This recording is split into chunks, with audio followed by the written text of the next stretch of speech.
Assalamualaikum, welcome to the YouTube channel पे yes now Desi Zaika with Insha video start करने brought अगर सान channel पे नई छो चैनल करो सब्सक्राइब तो वीडियो विजो एंडस तम बराबर आज कर बह तुह सत खास रेसिपी शेयर यस वारिया ज़्यादा सहल तो करो अजिच रेसिपी स्टार्ट अत खतर निमुत चिकन कीमा गंड बॉयल्ड ٲلوٕ बटर तो दान वल वन त्रो मिक्सर जारस मज कीमा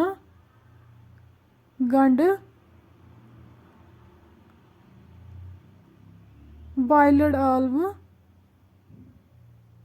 दान वल बटर बी त्रो सतन मरचांगन चमचे लेद्र चमचे ओड़ चाट मसाला चमचे गरम मसाला चमचे नुन चमचे वन करहोक ग्राइंड असल पे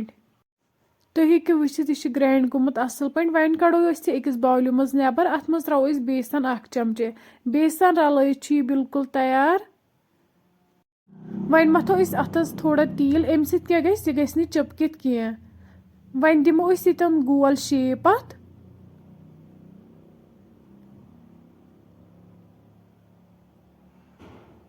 गोल शेप दिथ करो अकि ठांडुक यूज अम सत बनावो लकुट सर्कल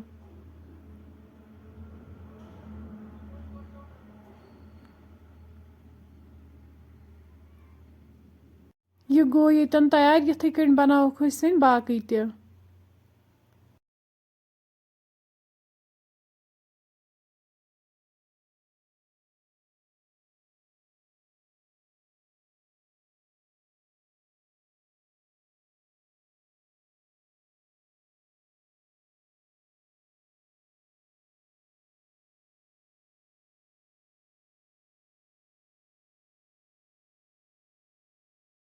यम सारी तैयार गसित लग भग 15 मिनटन फ्रीजरस मज थवन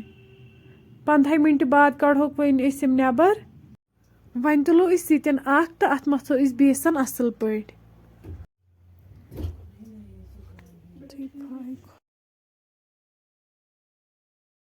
बेसन असल पे मथित करो वन ठुलस मज डिप ठुलस मज डिप कर मथो वन अत पे ब्रेड क्रम्स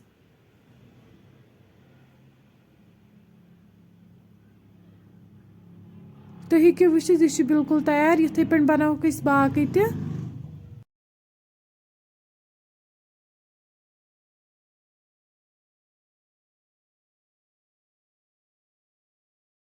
वन नी कढ़ाई मज तील गरम गसित त्रोक वन तिलस मज तो करहोक फ्राई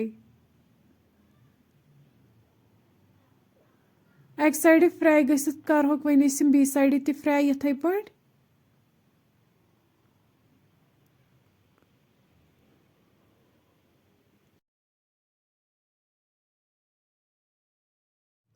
फ्राई गसित कड़होक वन अकिस बानस मज नबर वन करहोक बाकी त फ्राई यथे पे